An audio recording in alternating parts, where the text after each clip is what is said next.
Hey guys, MC Stu here, and today we are going to go over fleets in Star Trek Online. We're going to do a higher level overview of why you would want to be in one, the benefits, and how to do some of the basic things within the fleet to help benefit you, the fleet itself, and your overall builds and gameplay. So what fleets are in Star Trek Online, similar to guilds or clans in other games, is basically a group of players. The game facilitates all being in this one organization. And what you do is through playing the game, you collect resources that you can donate to the fleet holdings and earn fleet credits. Fleet credits you will use at the different fleet locations and the vendors there to buy gear, such as ship consoles, ground gear, ships themselves, along with fleet ship modules. There's just quite a bit of stuff that you can benefit from by being in a fleet.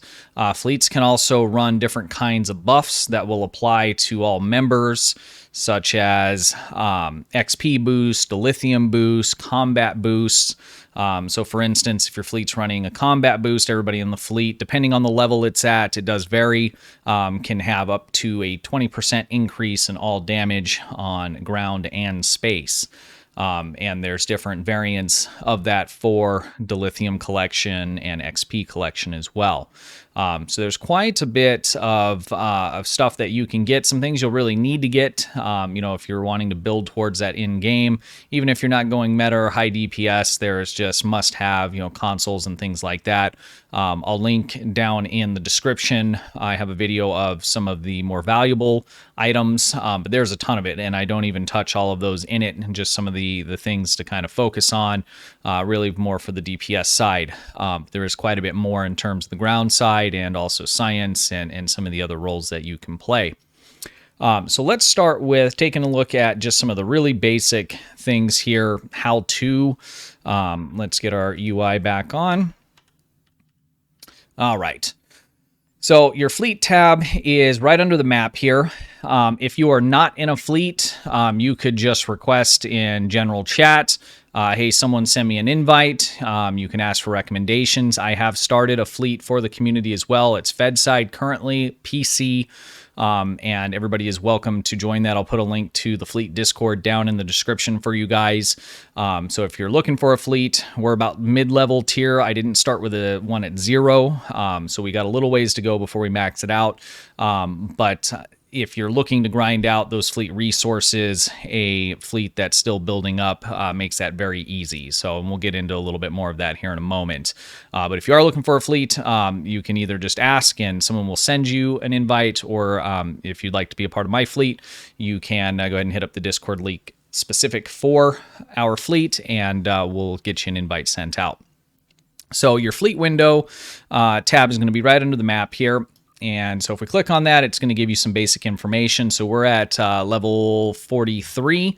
So we're about midway building this up. We probably got another couple months before we max it out and unlock everything.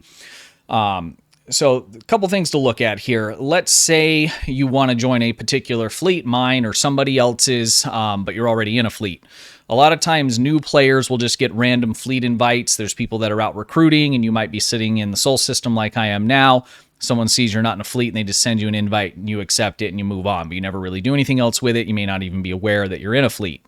First thing you're going to want to do if you're trying to join a specific fleet is go to your fleet window here, go to roster, and you will want to leave the current fleet you're in.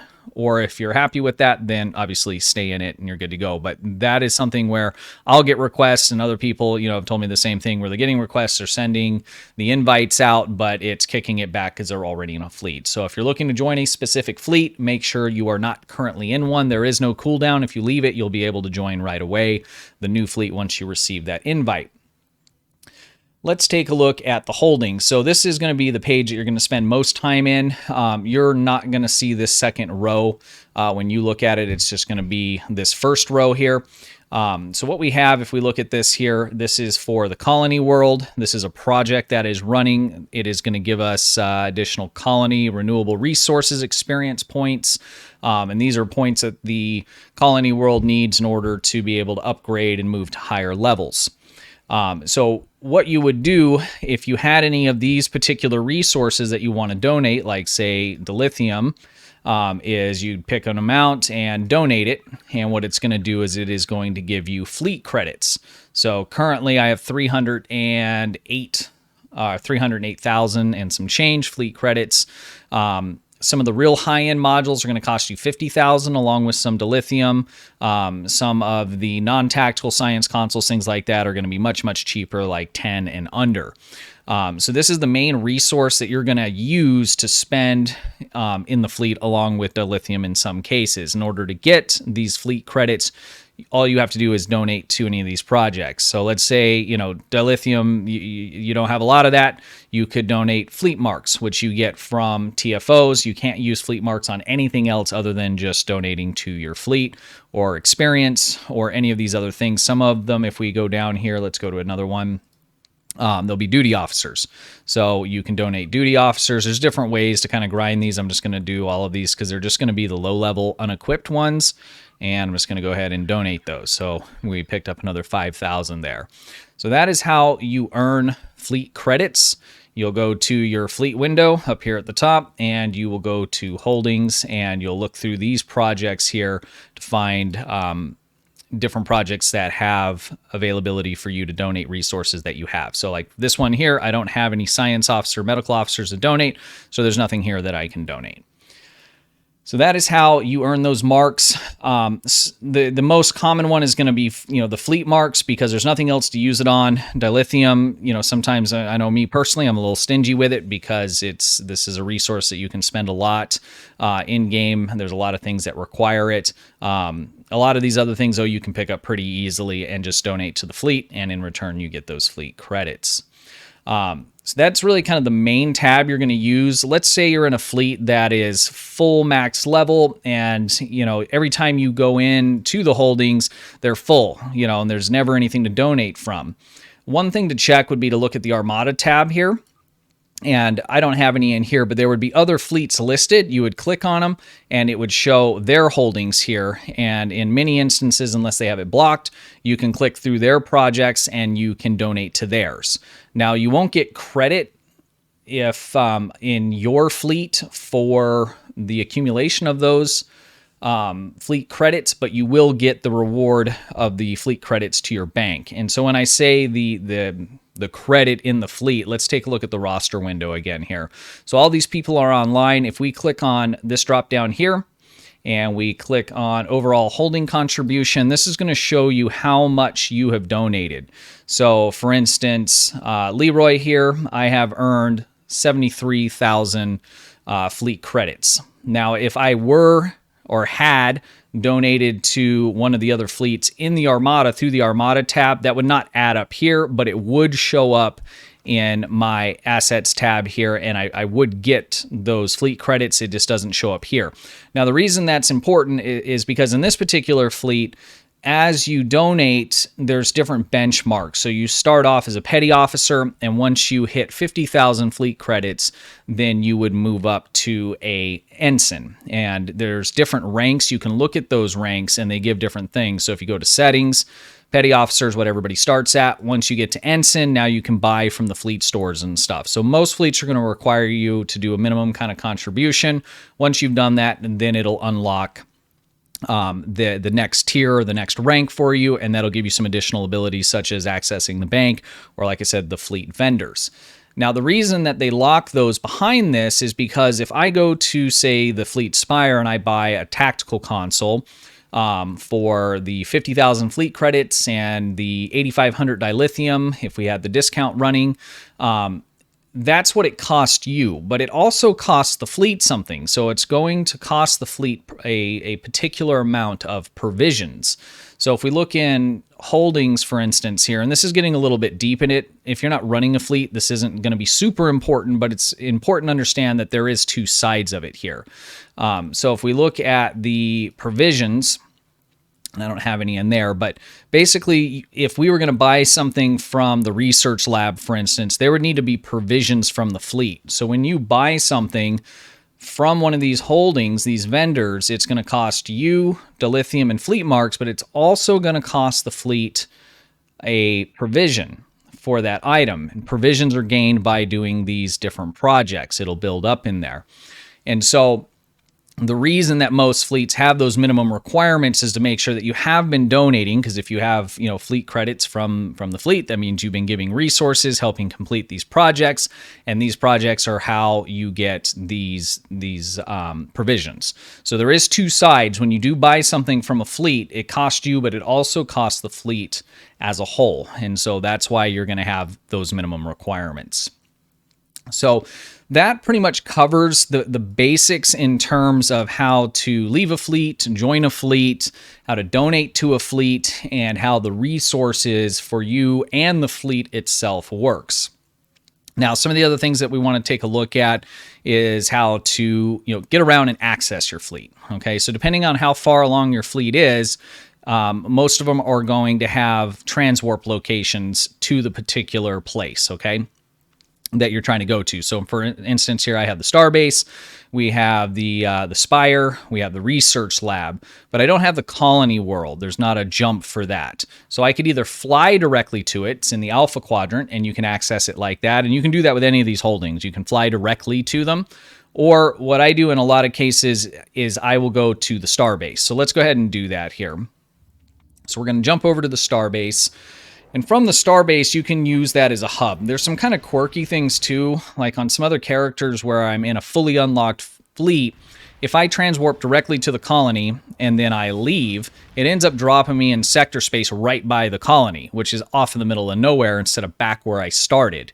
Other holdings like the Starbase, when you go to those, it's going to drop you right back into sector where you were, or in my instance, I was just in the Sol system. So this is the Fleet Starbase, and what I want to do here is I'm going to dock, and this is going to beam us aboard here. Once we get aboard, I can talk to the transporter chief and ask them to send me to the Colony World or any of the other holdings. So if we talk to transporter operator, Colony World is still blocked out. So I'm going to have to fly directly there, it looks like, because we do not have that unlocked yet. I think that project is actually running right now. So in order to get there, we'd fly directly there. I can transport or take a shuttle, I think is what it ends up doing, to any of the other ones except for the Colony and the Research Lab. So those two I would have to fly directly to. Now, within the next week or so, these won't be grayed out, and we'll be able to, at least from the Starbase, go directly to them, even though we still may not be able to actually transwarp directly to them. So in a lot of cases, though, especially if I'm going to the Colony World, I'll come here and then I will use the transporter operator to send me to the Colony World, because then when I leave the Colony World, I'll actually come back here and then I'll leave and go back to where I was before. So I don't have to basically go to a holding and then fly all the way back, is basically what I'm trying to say there. So it's also important, most of these locations, once you're on them, when you want to leave, and this seems stupid, but maybe it's just me, but I had this issue and I ended up having to ask just to get out of the research lab. You can't beam back up to your ship, okay? On the Starbase, you actually have to go back to the transporter pad, and then you have to talk to the transporter operator here, and then I can say, I want to beam back to my ship. Some locations, or most all the other locations, don't have a transporter pad. It'll just have a talk to security officer, or talk to whoever is running the place down to the bottom, and then it'll give you the options to beam back up to your ship. So if you're running around on one of these fleet locations and you can't leave, you're trying to click the beam up to get out of there, that's why. You need to talk to whoever it is that is going to allow you to do that. Most of them, you can do it from anywhere. You'll just see a button down here on the bottom that looks like this, and you can do it from anywhere. But on the Starbase, you have to be over on the transporter pad. So I'm going to talk to them, and we are going to beam back to our ship. So again, I know it's kind of like a no duh if you already know it, but if you don't, I mean, I spent 20 minutes trying to get off the off the research lab years and years ago, and I finally put into the chat, hey, how do I get out of here? And they're like, there's a button on the bottom right, click on that. So that's how you do that. And the same thing, see, we don't have a button where we can get up to sector. So from here, we can just click the button down here. It says return to sector. So slightly different UI functions for these maps, save you some time and hassle. That's how you get in and out of there. All right, so that covers the resources, joining, leaving fleets, how to navigate to the different holdings. If you are in a fleet that's brand spanking new and you have to navigate to them, I would recommend just doing the wiki on that. They're in different sectors. So, you know, for instance, you're going to have the Starbase is going to be in the beta quadrant here. The colony world is going to be in the alpha quadrant. I believe the Delta quadrant is where the research lab is. So they're spread out all over the place, and you'll just have to look at the wiki. It'll tell you the system. You'll just fly up to it like you would any other location, and it'll ask you if you want to enter that fleet holding system or location. So that's how you would go about doing that. What else do we need to cover here? I think that covers the basics. Again, it's not super complicated, but there's nothing in this game, like most things, that describe to you exactly, you know, how and you know, to do these things. So I just wanted to get this out. Part of it is somewhat selfish because I have just started a fleet. Again, I'll do another plug for that if you guys are interested or need one, or if you just have an extra tune that you want to get in on, you know, the ground level on a fleet. I think we're up to about 20 members now, 15 or 20 members. The fleet is already at about halfway, is how I got it. It's actually CasualSAB's, and he's brought me on and has let me take over that fleet. So he added about halfway built already, so we'll be able to progress to max level fairly quickly there. But the nice thing, because there's so much to do, there's just a ton of resources that you can collect, as opposed to a very populated fleet that's already max level. There's not as many projects running, and sometimes it can be hard to convert your fleet marks into fleet credit. So if you're interested in joining that, the name of the fleet is Let me get it right here, guys. It's Starfleet Command Operations. So it is a Fed fleet, and it is on PC currently only. I have been getting questions if we have anything on console or on KDF side. Next will be a KDF side, and I'm still trying to work out what I'm doing on console. So once console, I have that together, I'll make an announcement in the Discord and in the community tab. So, all right, guys. Well, I hope that was helpful. If you have any questions, throw them down in the comments. Hit that sub button, ring the bell, give it a thumbs up. I certainly appreciate that. If you're interested in joining this fleet, there will be a specific Discord link for that, and then also my main Discord link will be down in the description if you just have questions in general about fleets or need any kind of help with that. All right, guys. Until next time, thank you very much for watching. I appreciate you all, and have a good one.